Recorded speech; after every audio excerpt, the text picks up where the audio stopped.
All right.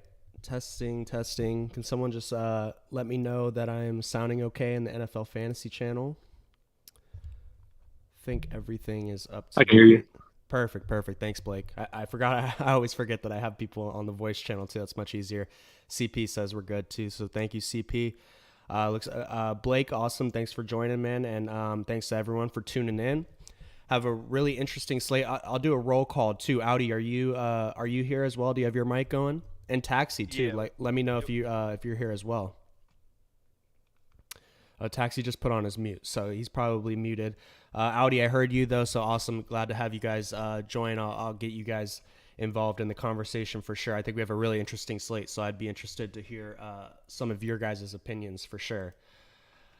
Let's see. I got my Fantasy Labs optimizer up. Here is the quarterbacks on the slate. I will say, just from kind of a taking a full look at the slate, it's a really kind of difficult slate.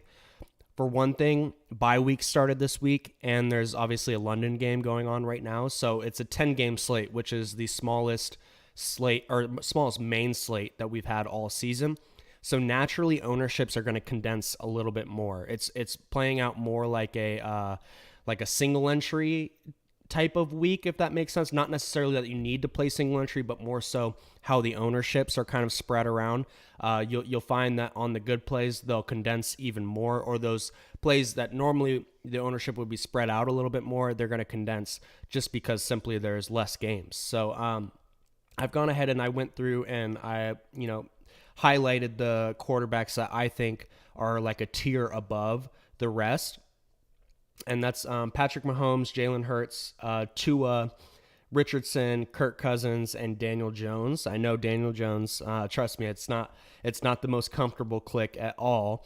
But I also think that people can tend to overreact to just one game, and especially when it's an island game or a primetime game, and that's the only game going on, and a team just gets demolished. It's really difficult for them to see that changing in a week. But I will just mention that NFL football is just like such a small sample sport that I would taking a one game sample from anything is just like really, really the wrong way to go about things, in my opinion. And getting Daniel Jones, who has rushing ability, has a ton of rushing upside in a game where they're very likely to be trailing. And I fully expect Miami to put up, they have what is their team total? Miami's team total is 30 points. Like, that's ridiculous. And I would not be shocked if they went above that, more so to just say that I think the Giants will be in throwing situations a ton.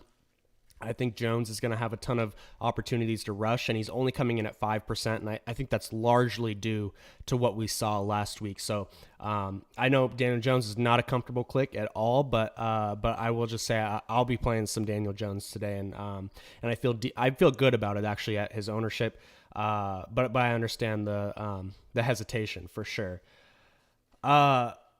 Let's get Blake. I'm curious. Of the guys that I just listed, I have Mahomes, Hurts, Tua, Richardson, Kirk Cousins, and Daniel Jones.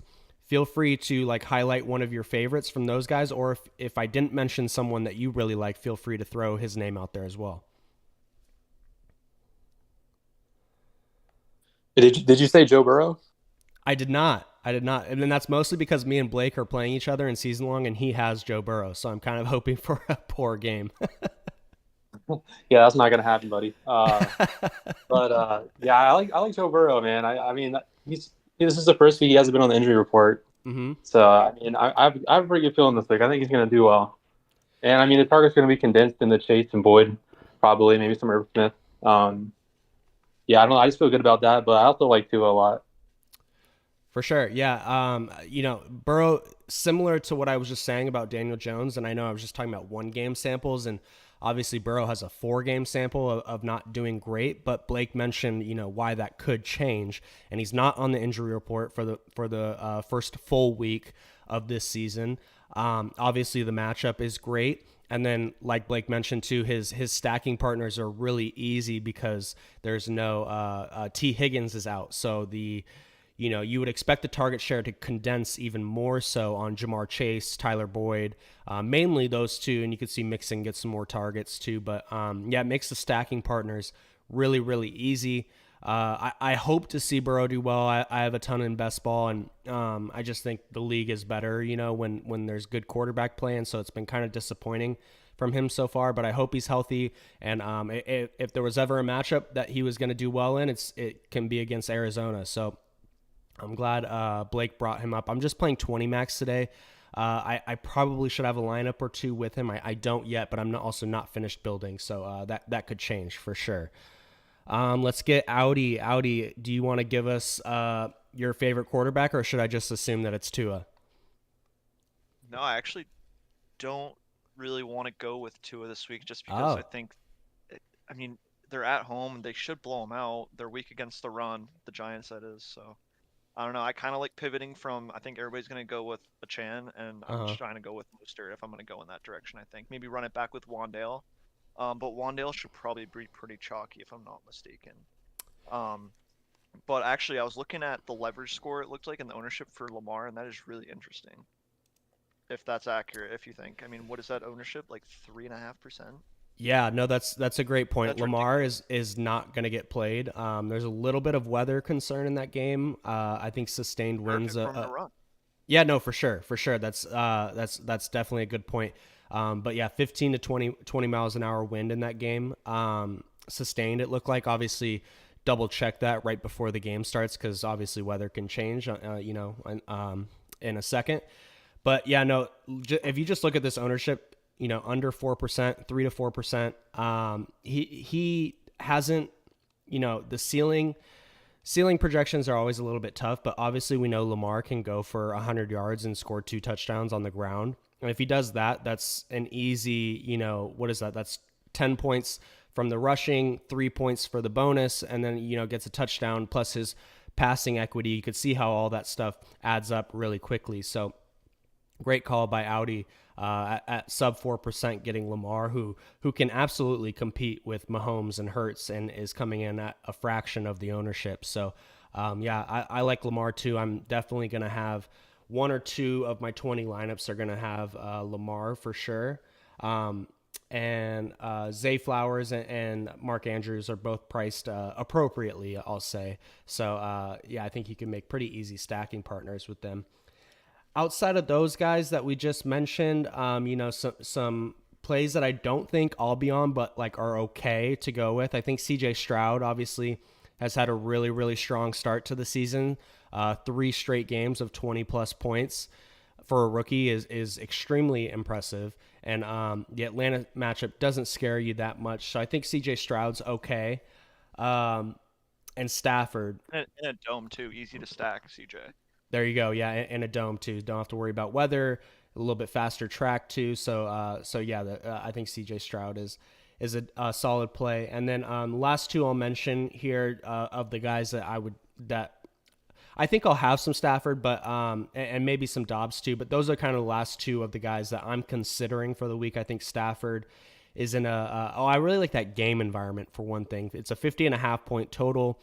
Rams are at home. Obviously, getting Cooper Kupp back helps a ton, regardless if he's playing on full snaps or not. I think just him being out there helps the offense. So Stafford in a good spot, and then Dobbs is more of a pricing thing, but he actually does bring some rushing upside too. I mean, he had 12 attempts last week, which is just phenomenal, and then six attempts the week before. So he brings some juice in the running game, and hasn't been bad as a passer either. You can see 265 passing yards last week against San Fran. Now they were down in that game for the majority of the time, so you can make the case that they were throwing more than they probably would. Also got 71 offensive snaps, which is pretty high. They're probably not going to get that. But yeah, I think Stafford and Dobbs on the lower end of the pricing spectrum. You could do a lot worse than those guys. That's pretty much I it like from. Dobbs a lot, too. You said you like Dobbs too? Yeah, I like him a lot too, especially if everybody's going to go with Ertz and maybe like Marquise Brown is just like one-offs, and they're going to be like, no, I don't want to put Dobbs in there. I just want to get some good value and throw in a one-off. The way to counter that, but like with still having that chalk in a good way, is like having Dobbs throw into him, stack him up. I think he's in a good situation. I mean, the Bengals can't really get anything going, so I think they're in a great spot. They're at home too, so.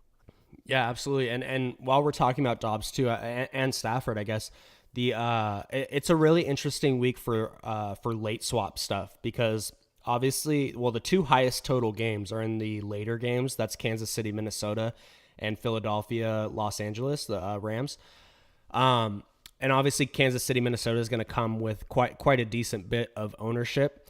So, there's a lot of late swap opportunities in these games. I also think Breece Hall is going to come with some ownership. There's also one thing, this will be a nice segue into the running backs.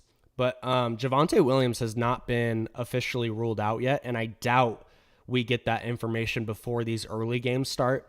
Now, I don't think that this obviously isn't the greatest matchup for the running backs, but Jaleel McLaughlin and Samaje Perine would be, probably just splitting the work right down the middle.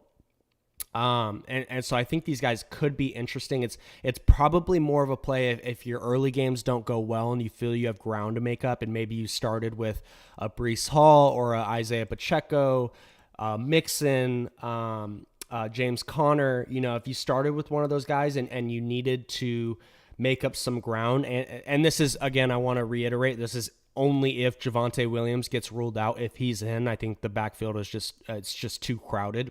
But if he gets ruled out, I think you could do a lot worse as far as late swaptions. I think I picked that up from Dr. 2-Inch. If it wasn't from him, I apologize, but I like that term a lot, late swaptions. You could do a lot worse than those two guys who are probably going to come in at minimal ownership because we just don't know with Javonte. So that's one interesting late swap stuff. You see Barkley up here. I think that he's more on the side of going to be out than in. I'll be kind of surprised if he gets ruled in, but yeah, so take that with a grain of salt. Running backs are interesting. I'm gonna filter this by ownership just so we can get a look at the guys that are probably going to come with the most ownership. David Montgomery, far and away, going to be the highest owned. Coming off a 3-touchdown game, it's a 32 rushing attempts and 2 targets is just insane. I'm not sure any running back has had more touches than that in a single game all year. And then obviously Jahmyr Gibbs played in that game, and Jahmyr Gibbs is out. They don't really have anyone behind Montgomery that they're really excited to play, or at least haven't shown that they're excited to play. So, this ownership really sucks. 35% on a running back that isn't that heavily involved in the passing game. I actually took an under on his 2.5 receptions prop. So I think his most likely outcome is 2 receptions, probably 3 to 4 targets or so. So, man, I get it. I know he's a really, really good play, but don't be afraid to not play him is all I'm going to say. I'm going to have some, obviously, in tournaments, but I'm definitely going to come in lower than the field just because of this ownership. I think there's ways that he fails. He could get 20 touches, not get 100 yards, get a catch or 2, and if he doesn't get in the end zone, that's not really gonna cut it, to be honest. So I think there's ways that he fails. Obviously, it's a good matchup and everything, but there is ways that he fails. I just want to point that out. And then, yeah, go ahead. For Monty, let's say I feel like we have a lot of single entry guys in here. Yeah. Are you more apt to play him in a single entry or a 3 max, or are you less likely to? I would be less likely, and I'll tell you why, because the ownership condenses even more in single entries, because when people only have one entry, they're less likely to take a risk. So they think, oh, there's no way that Montgomery can fail here. We're not really even saying that he needs to fail. We're just saying really he doesn't need to, if he doesn't get in the end zone today, that's a failure in my book, because pretty much this projection is baking in a full touchdown. I went and checked the projections from the different projection sets that we use. Pretty much everyone has him for a full touchdown. So if he doesn't get in the end zone, his projection is now 13 points instead of 19. And at 35%, 6,600, you're toast. You know what I mean? And these projection ownerships are for large field stuff. So in single entry stuff, it would not surprise me at all if he's 40 plus or even like flirting with 50% ownership. So I think don't be afraid to, get off him, especially in single entry. I know in my 20 max stuff, I'm for sure going to come in under the field, and I'm not at all saying he's a bad play. If David Montgomery was, 15 to 20%, I would be over the field. It's more of like, this goes back to like game theory type stuff. Like if you simulated this slate out, a million times, how often, what percentage of those slates is David Montgomery optimal versus his ownership? And then you kind of figure out like how you want to do that. And it also depends on the contest you're playing, your play style. So all this stuff, you should be making your own decisions on this stuff. And I see Taxi saying he has 100% Montgomery. And I will say, like in a vacuum, Montgomery is a phenomenal play. He's very likely to get 20 touches. The team total for the Lions is very nice. I want to say it's in the high 20s, I believe. And he's not going to have any competition for touches out of the backfield. So he's a great play. I just think at the ownership, it kind of makes me really hesitant, especially when you go and view the guys around him. And one guy I know, Audi just brought him up, but one of the best plays on the slate, in my opinion, is Raheem Mostert.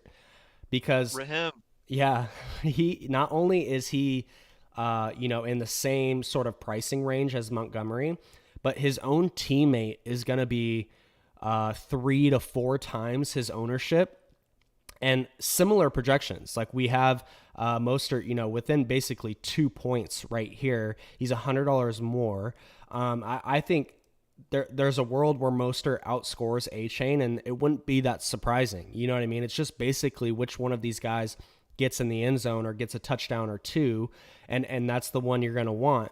And with the Dolphins team total and their matchup against the Giants, it's really hard not to like A-Chain and Mostert. And when I'm looking at this ownership, like this is probably my favorite running back play of the slate is Mostert. I just think he's leverage off of everyone in this pricing range, even Mixon, Kamara, Swift, Connor, Pacheco. All of these guys are going to be higher owned than Mostert.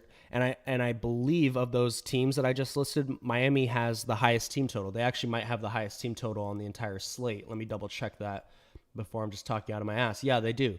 30 points is the highest team total on the slate, and you can get Mostert, who's very likely to get 10 to 15 touches, and very very like efficient touches too. So yeah, I really like Mostert. Has a 45-point game on just 2 weeks ago, and then before that 29 points. You know what I'm saying? So it's would not be.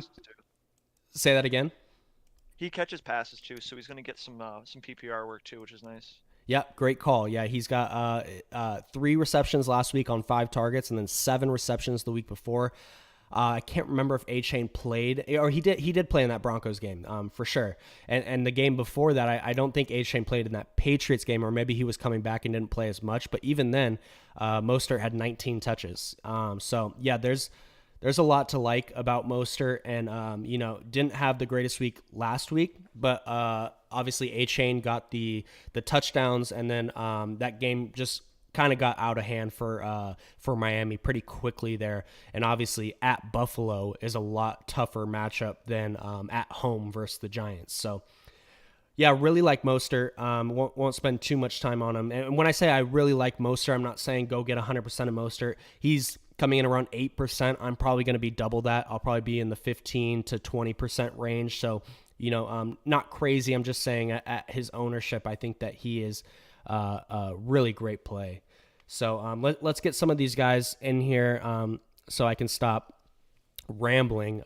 Blake, why don't you give us a running back or two that you like quite a bit? My highest exposed right now is Breece Hall. Mm-hmm. Yep. And I feel like Bijan a lot.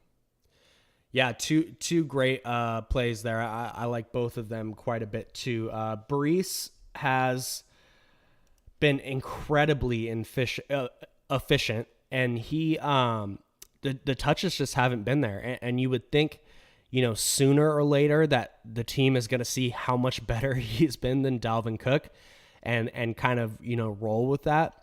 And it's a good matchup for them today. It should be a competitive game. Obviously, the game environment not great, only a 43.5 point total, but I don't think they want to really rely on Zach Wilson. And like I mentioned, Dalvin has just been atrocious. So I think Brees Hall is a really good play, and then Bijan, obviously all the talent in the world, and does have a good role. At least 5 targets in every game, which is just awesome, especially in a PPR format like DraftKings. And then at least 10 rushes in every game. Even has a 19 rush game on the docket, and 14 rushes for 105 yards last week. So really, really interesting play. Excuse me. I see McBobo and Michael in chat here. Are you guys around? You guys have your mics on? Yeah, hey, what's going on? What's up, Michael? How you doing? Good. I'm just watching this London game, trying to perfect an English accent. Do you want to give us an example?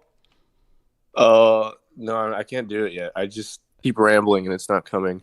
Okay, gotcha. Well, yeah, practice makes perfect. So keep up at it. Yeah, the London game was kind of a snooze fest in the first half. It was nice to see Buffalo get a touchdown at the end of the half there to make it somewhat of a exciting game. Michael, do you have a literally right as we're talking here, Saquon Barkley won't play week 5. I know we mentioned that, so I'm going to go ahead and just X him out there so people don't think to play him. That does put Matt Breida back in play. Actually had like a solid role last week, even in a game that they were getting demolished. He had 14 attempts and 5 targets and turned all of those into 5 receptions. So Breida is in a good spot too. I mean, don't scoff at Breida. He's probably not going to come with much ownership just because of the guys around him, with Brees Hall only being $200 more, and then like Stevenson, Madison, Pacheco, Connor, all those guys just $400, $500, $600 more than him. So I think Breida's actually in a decent spot today. His role has pretty much been the Saquon role in the 2 games that he's been out. Obviously against San Francisco, that was a tough game for them. They got behind very quickly. But even in the Seattle game last week, 19 touches for a guy that's 5,200, and they're likely to be trailing. So, getting 5 targets would not be surprising again at all. I think Breida is actually in play today. I think he's interesting. Michael, do you have any running backs that you like, or do you want to just talk about who you're playing in season long today? No, I made a DFS lineup, and I kind of just like to try out different combinations. I'm sure as everyone does, and I couldn't get away from liking Kyron Williams. I feel like everyone's, and I don't know if this is true in projections, but I think everyone's kind of trying to parse out the Puka Nacua Cup thing. And I feel like as the team's trying to figure that out too, why not just go back to the well in terms of what's been working for them in the red zone? I know Kyron's kind of priced high. I think it's like 6,700 on DraftKings, but I can't get out of the picture out of my head of him just like getting in there in the end zone like twice in that crazy game environment. So. Yeah, for sure. Kyron has one of the best roles in the league right now as far as running backs go. I mean, just last week he had 25 attempts, 3 targets. He has a 10-target game on his schedule, and then 7 targets as well in a different game. So I think that Kyron is a good call. And no one's really going to play him, especially in that range, because David Montgomery is $100 cheaper. And so you can see Montgomery at 34%, Kyron Williams at 10%, and within 4 points of each other. 4 points is, I know it might seem like a lot, but it's not that much. I'm getting some feedback from someone. Let me double check. Let me get back to the thing here. But yeah, I think Kyron's a really interesting call, Michael. So thank you for that. Let's get McBobo. Are you around or no? Or are BD? Are you around, BD?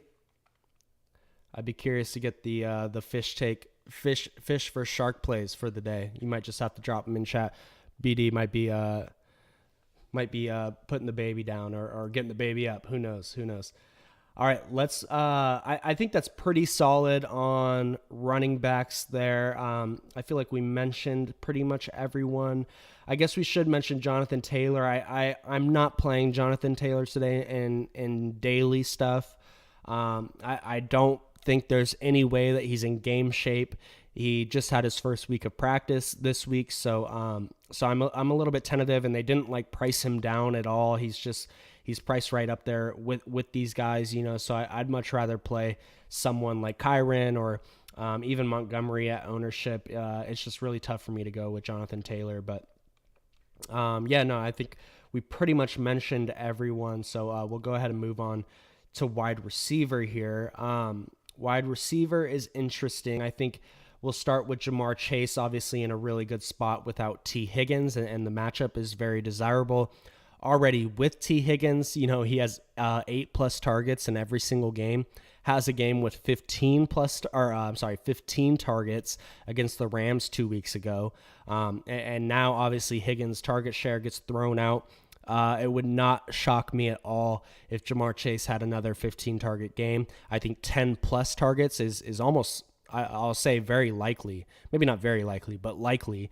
So yeah, Jamar Chase in a great spot. And I think he's one of the players that is not really affected by Joe Burrow's injury, because they just scheme him the ball no matter what. So even if Joe Burrow's like not looking great in the pocket, they'll just throw, quick outs to Jamar Chase and just get him touches and use him as like kind of an extension of the run game. So I think Jamar Chase, he's obviously going to be popular. You can see 24%, but I think he's in a really, really good spot. I won't spend too much time on Jefferson or Tyreek Hill. You guys know the deal with them. They're always great plays. Jefferson in a really good game environment. It's a 52.5 point total with a 3.5 point spread. So you expect this game to play somewhat close and be high tempo. And then obviously we already talked about the Dolphins a bit. 30-point team total, highest on the slate. So Tyreek Hill is in a really nice spot. I will say Jalen Waddle hasn't really had like an explosion game this year, like we saw from him several times last year. It's coming. I guarantee it. And his pricing is tough. I'm not going to lie. It's tough to pay $7,500 for Jalen Waddle when he has, his highest catch game is in his 3 games that he's played. He's had 4 catches in each of those games. 6 targets and then 2 games with 5 targets. Obviously tough to pay $7,500 for a guy that has that little production. However, we've seen it from Jalen Waddle. We talked earlier about not wanting to make, substantial decisions based off a 3-game sample. So Jalen Waddle is in a great spot, in my opinion, and $7,500 is going to keep his price tag down, his ownership down. You can see sub 5%. I like Tua as well. So I think that the Tua Waddle stack is quite interesting. And if that hits, it's massive leverage because, it's leverage off of all of the expensive receivers. It's leverage off his own teammate and Tyreek Hill, who's going to be, 4x his ownership. So I think Jalen Waddle. And then in a similar vein, Devonta Smith. AJ Brown is 15%, so not quite as highly owned, but Devonta Smith actually, outplayed AJ Brown in the first 2 games, and then AJ Brown, kind of had that diva-ish blow up on the sideline where they were, where he was wanting the ball, and I understand, like he's a great wide receiver, he wants the ball too, but don't be shocked if now after 2 weeks. Where AJ Brown has had the better games between the two. Don't be shocked if that swings back the other way and Devonta Smith is now the guy who is leads the team in targets this week. What's that? Sorry to interrupt, but we're looking at the chat screen on the live stream. Are you? Oh, thank you. Let me change that. Yeah, I just wanted to let you know that. I appreciate it. Yeah. I'm just staring at that Perfect. meme the whole time. Yeah. Great meme by Taxi there. Um, Perfect. And let's Dr. Two Inch just had a message too. I want to bring this up. He said, I think there's a solid chance that Williams is the wide receiver 1 for Detroit. I don't buy the limited thing. He's had ample time to recover from a minor hamstring injury and clearly the most talented pass catcher option going up against a dog shit beat up Panthers secondary. Yeah. And right as we're saying that, Jahmyr Gibbs is officially inactive and Jameson Williams officially active, and so is Josh Reynolds. So Reynolds and Williams is active. Doc, are you around? Do you have your mic on?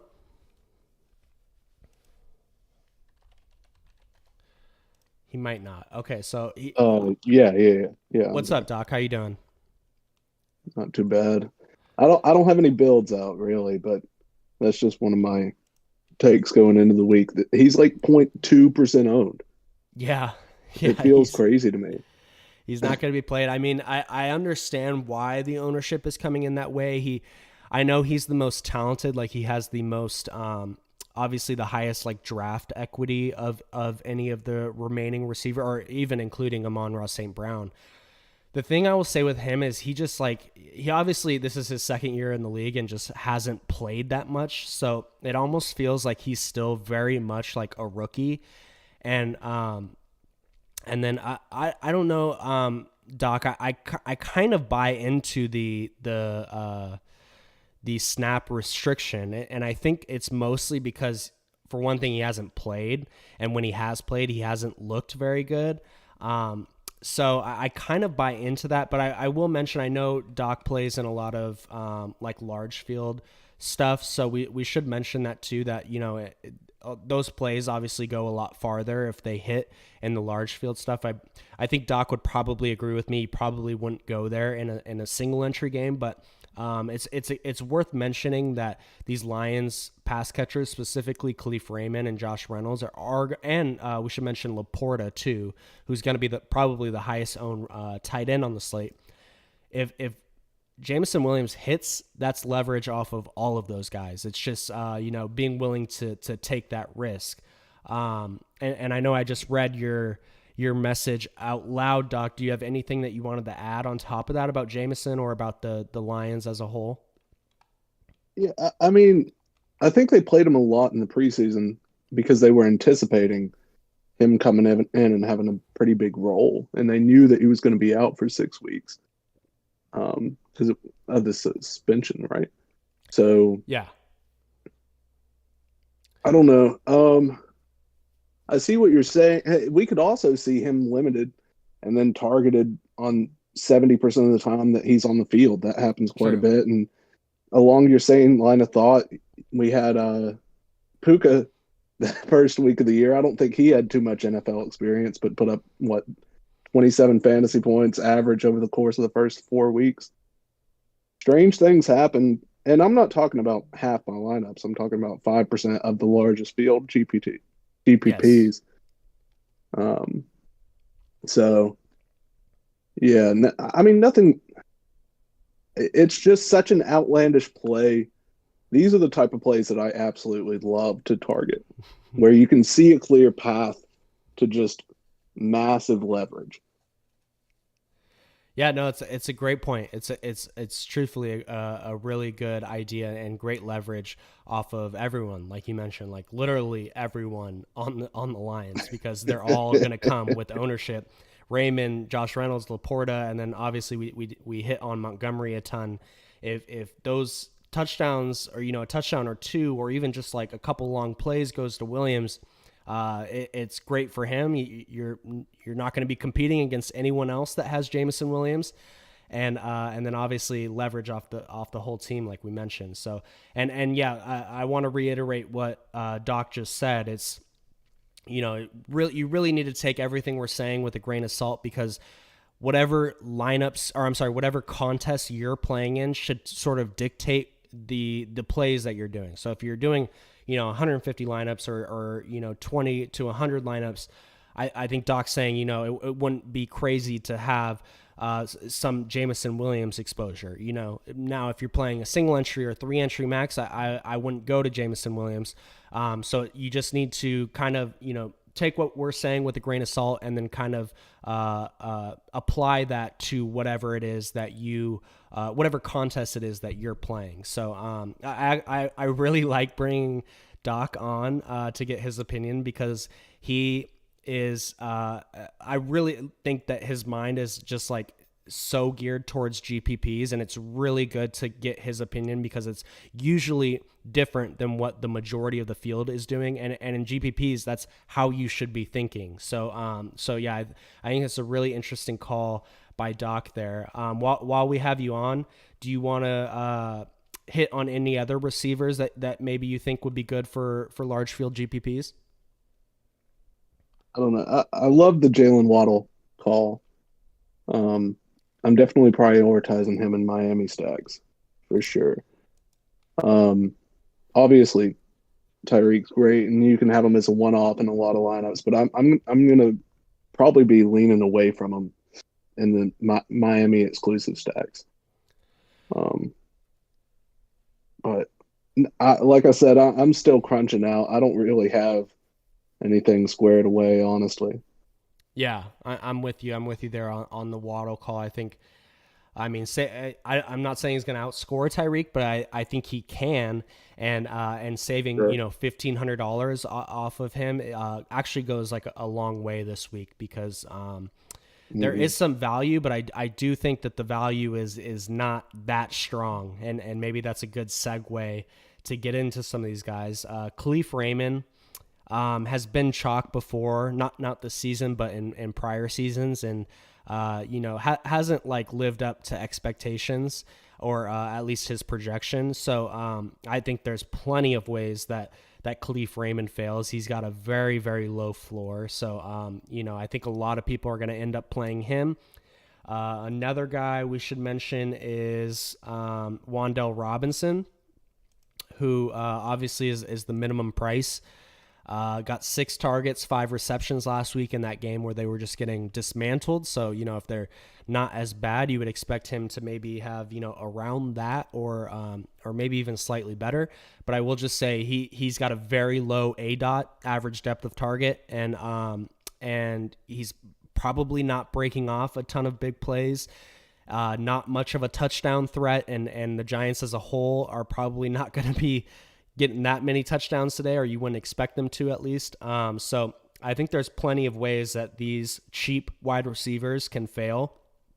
And that's mainly where I'm saying that, that $1,500 goes a long way, because instead of, Khalif Raymond, you could get a Tank Dell, or a Drake London, or a Tyler Boyd. These guys that, in my opinion, have a much better role and a lot more upside, and in some cases play in a better offense. So yeah, don't be afraid to get off those cheap wide receivers too, because it would not be shocking if they ended up with like if Wan'Dale Robinson ended up with a 4 for 40 game and he gets you 8 points. It's not really going to cut it in GPPs. So yeah, just be careful with those guys, especially the guys with low floors.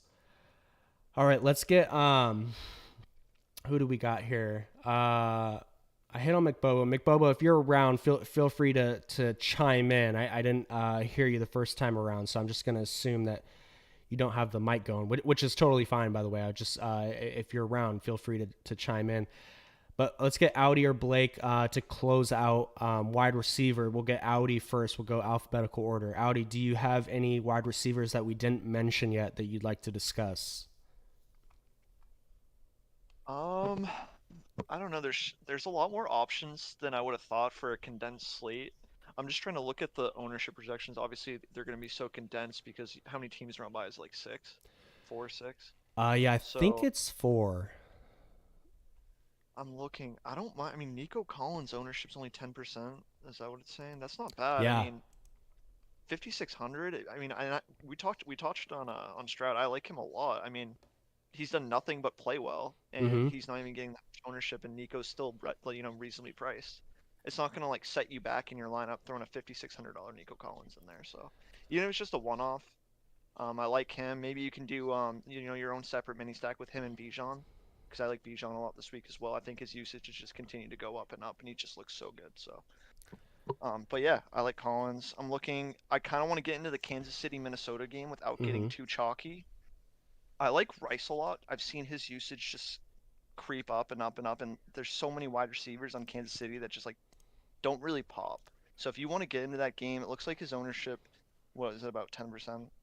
So that's not too great, Yes. but if you got like Jefferson in there, like why not throw in Rice as a one-off, or maybe you can try to get even crazier and throw in like not that I like Sky more, but I'm sure there's not gonna be too much ownership with him because he hasn't really done anything. But you want a piece of that game, you know what I mean? Because Yeah. it's got the highest point total on the slate, right? 52. So Yep. trying to get different in that game, like if everybody wants to go Mahomes, Kelsey, you know, you're gonna try to zag while everybody else is zigging. Maybe you go with Pacheco or something. But yeah, definitely want to get pieces of that game. I like the Waddle call a lot. It's just tough with the game script and what they expect it to be. It's not really going to be close from what I would imagine. Who knows, though? Dolphins defense is bun, so. Yeah, for sure. And with the Waddle stuff, it's kind of a bet on him being, incredibly efficient. I don't think that he's gonna. I don't really see him having like a 10, 11, 12 target game. I think his ideal situation is getting like 8 targets and turning 7 of those into receptions and going for 100 yards plus and a touchdown. So yeah, it's kind of a bet on efficiency.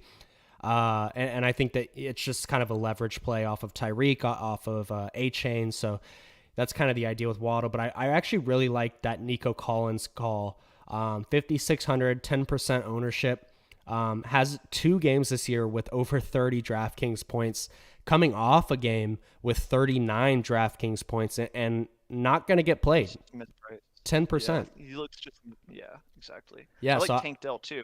Yep. But I mean he's garnering a little bit more ownership, so yeah, for me, it's probably the price tag there too. But yeah, I think Houston passing game as a whole is very interesting today. And I do want to get Blake's opinion here, but we did have a question from Afro Dizzle. Thanks for tuning in, by the way, Afro. He's asking, what do we think of Berrios? I think Berrios is kind of in the same vein as the Wan'Dale Robinson and the Khalif Raymond guys that we mentioned.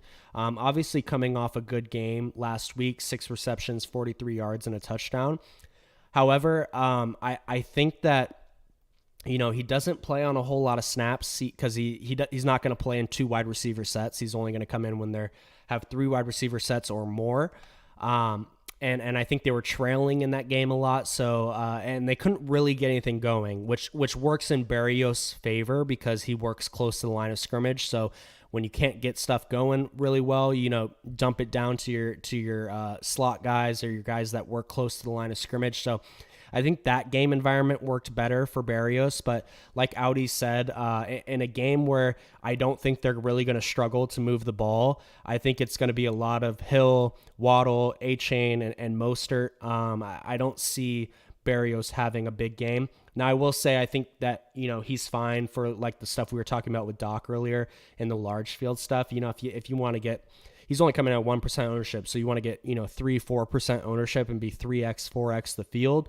I think that's fine, but if I'm being totally honest, I would not go to Berrios in single entry or 3 max stuff. I can touch on Berrios just a little bit too. Please do. If you want. Yeah. They're banged up. Their receiving core is banged up, like their 4th and 5th receivers. So he's probably going to play a little bit more snaps than usual, and the offensive line is also kind of decimated right now. So I'd imagine that Tua is probably going to be looking a lot more towards like the middle of the field, opposed to the downfield threat, just going to have less time in the pocket. But I'm not a big fan of that price, but I mean his ownership's nice. I would probably look for Durham Smythe because he's still 3,000 and he plays like almost every snap at tight end. We only have like 2 tight ends, so and they like to they'll use them like shed blocks in the end zone. When they're in the red zone. So I could easily see Smythe being a better option for GPP because I just think he has more touchdown upside or a better chance of getting a touchdown, I'd say. Yeah, for sure. I like Smythe quite a bit today too, especially at tight end, which I think that position particularly is very weak. So yeah, if you're going with a cheap Dolphins player, I think Smith would be my preference too. But also Audi gave some good insight there into the Dolphins wide receiver room. So obviously a plus for Berrios there from Audi. But yeah, Blake, did you? Is there anyone that we haven't mentioned that you'd like to discuss at the wide receiver position? Yeah, two guys I haven't heard mentioned that I'm on are DeAndre Hopkins and Garrett Wilson. I mean, Garrett Wilson, I think they're going to go to him again this week. I think that he's going to get at least like 8 targets, hopefully, especially in like a pretty good matchup. DeAndre Hopkins as well. I mean, the Colts pass defense doesn't scare me. I know what's his name's out. Burks. Burks, yeah, Burks is out. So I mean, same with him. I mean, you expect them to go to him in that sort of game. So yeah, great calls there, Blake. I'm on both of those guys as well. Neither one's ownership is too high. I think they're both like appropriately owned. Garrett Wilson at 13 to 14%, Hopkins at 12 to 13%. Hopkins was missed by Tannehill on like a pretty clear touchdown play last week too, and if he turns that into a touchdown, his game log looks a lot different than it does. This matchup doesn't really scare you at all, and Hopkins is one of those guys that is like a multi-touchdown threat every single week. So I like the Hopkins call. Garrett Wilson coming off a 14 target game, and then the 2 games before that too had 9 and 8 targets. And in week 1 with 5 targets, obviously that's the game Aaron Rodgers went down in very early in the game, and so to have Zach Wilson come in and get him 5 targets, I look at that as a plus. So I think Garrett Wilson's in a great spot. Obviously the game environment is not great, only a 43.5 total, but it would not shock anyone if Garrett Wilson had 10 plus targets again today. So I think those are both really good calls by Blake. And the Hopkins one specifically, I know I'll have some Anthony Richardson stacks with either Pittman or Josh Downs and run it back with DeAndre Hopkins. So yeah, I'm on Hopkins too, and I'll definitely have some ownership with Wilson as well. All right. We're running a little long here, so let's segue into tight end, and then I don't think we really need to discuss defense today. Ownership's pretty spread out. I know I'll just touch on it really quickly. I know Tennessee is the chalk defense here at 22%. I would not play them at 22%. Tennessee's defense is not that good. I know they've done well. Obviously, I should say they held Cincinnati to 3 points, but Cincinnati really has not looked themselves. And outside of that, they really haven't done that well. It's literally just like a pricing thing. And obviously Anthony Richardson with the rushing equity that he has, he can run into some sacks. So I get the play, but at 22% and probably even higher in single entry stuff, oh man, that's a really, really easy pivot to make to like pay $300 more for Pittsburgh or pay $400 more for Arizona or $600 more for New Orleans and get them at a fraction of the ownership, So my recommendation is to not play Tennessee defense or at least come in under the field on them. I just don't think that they're very good. And I think the only reason they're really getting ownership, and the projection is obviously pretty decent, but I think it's mostly a pricing thing. And when you're playing a defense just for the price and you're playing them into ownership, I think that's just a really easy fade in my opinion. So, and Afrodizzle says he likes Arizona too. Yeah, I think Arizona, if you want to buy into, Joe Burrow continuing to not play well, I think Arizona is a great spot, only sub 4% ownership. So I'll definitely have some Arizona lineups as well. And Doc also mentioned that he likes Smythe too. I know we mentioned him. I'll just bring up his 3,000, dude. Yeah, I can't even find him. Oh, here it is. Yeah, 3K coming off 4 target game, and I know that's not like it doesn't seem like that's great, but at tight end, oh man, if I could get 4 for 40 from a 3K tight end, I'll take that any day of the week. Obviously, that's all without a touchdown too. Yeah, great point. Great point. If he gets in the end zone and can get 10 plus points, that's phenomenal, especially on this slate where tight end leaves a lot to be desired, and a lot of the ownership is going to be geared towards Laporta at 5K. So, and Laporta's been great. I don't want to talk badly about Laporta because he's been really, really good. But if you get one, he's had one phenomenal game at 22.4 against Atlanta. But if you get this 9.6 or 11.3 or 8.9 from a 5K Laporta at 24% ownership, that's not going to cut it. So I really think you need him to do really well. Now, I will say, obviously, these games all had Amon-Ra St. Brown, and taking him out of the offense is it obviously leaves a lot more targets up in the air. But I just want to say that this is also his most expensive price tag. Let me double check that before I say that with some conviction. Yeah, his most expensive price tag of the season. So yeah, I think there's ways that Laporta fails, and obviously rookie tight ends have not had the best go of it in the NFL. So it's possible that Laporta's had a really good start to the season, but kind of tapers off as we get farther into the season. Do think he's a great play in a vacuum. It's just one of those ownership things. I'm reading this underdog report coming in right now. Puka Nacua won't see decrease in reps. Rams believe enough work available for Cooper Kupp and Nacua. So take that for what it's worth. Just figured, I saw that come through. I thought that was interesting, so figured I'd share it. All right, let's close out here with tight ends. Audi, you were just talking, so I know we touched on Smythe. Do you have anyone else that you'd like to close out the show with? Give me some Higbee. Everybody's like, oh, Kupp, oh, Kyron Williams, Cooper Kupp, Yeah, Puka Nacua, I'll go with Higbee. Philly gives up a lot of points in the middle of the field. They have a really good front seven, so they're not going to be able to run the ball. They're going to have to throw short yardage because they have a good pass rush. I'm going with Higbee. I feel like that's a lot of leverage off the other plays in that game. it's a great call. Stafford and throws a lot, so.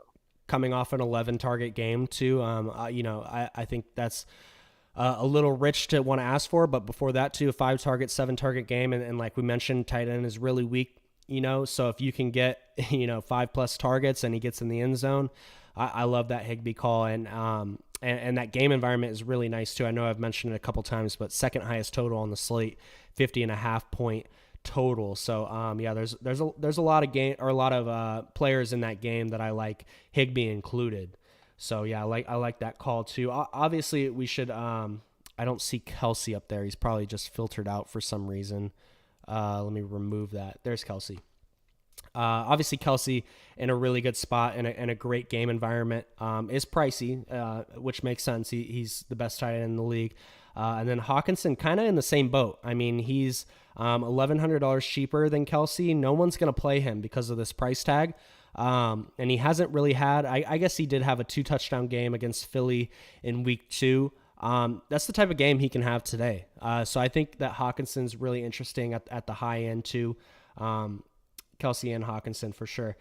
All right, Blake, we've been going for almost an hour here. I'm sorry. I usually try to keep it to 40 minutes or so. Blake, let's close out the show with a tight end that you like. Foster Moreau, or however you say his last name, at 2,500. I mean, he's just so cheap. I mean, I don't know. I can't see how he really fails at that price. I mean, I guess he doesn't get targeted, but I would expect him to get a couple targets today. Yeah, for sure. No, and the reason Foster is in play is because Juwan Johnson is out for the first time this season. So I know when we're looking at his game log, only 2 targets on the season. But obviously you would expect his role to be expanded today. And like I've mentioned several times, the tight end position is so weak today. And how do you combat that? You could just punt it off and hope that your guy gets, a few catches. But like Blake said, he said, I don't really see how he feels. Like, honestly, even if you took a 0 from Foster Moreau and none of the other tight ends go nuke, it's not that bad. You know what I'm saying? Obviously, it's not ideal, but I also don't think that Moreau's I don't think he's going to goose egg. I think he'll probably get at least, 3 targets-ish. And if he could turn one of those in the end zone or into a touchdown, then you're cooking. So, yeah, don't be afraid to really punt off tight end, because if there was ever a week where it was going to work, it would be today. The last guys that I'll mention here are the Atlanta guys, Jonnu Smith and Kyle Pitts. Man, Kyle Pitts at $3,300. How the tables have turned, or how the turntables, I should say. Really interesting play for a guy who has a ton of talent. obviously hasn't come through this year, and Atlanta's passing offense is leaves a lot to be desired for sure. So, but Kyle Pitts is really interesting, and Jonnu Smith is actually out targeting him, and at least over the last 3 weeks, and out receiving him, and has 3 straight games of 8+ points, and game last week with 15.5. So I think Jonnu Smith and Kyle Pitts are both interesting. But yeah, I think that should do it. Thank you guys for tuning in. I know we ran about an hour, so if you were here the whole time, I really appreciate it. I know it can get a little dry at times, so that's why I really appreciate Audi and Blake and Michael jumping on with in the voice channel with us. I really appreciate it. So thank you guys, and I'll be in the NFL Fantasy channel for up until lock and throughout the day. So good luck today, everyone, and thanks again to Audi and Blake. Yes, sir. Good luck, everybody. Good luck, guys. See ya.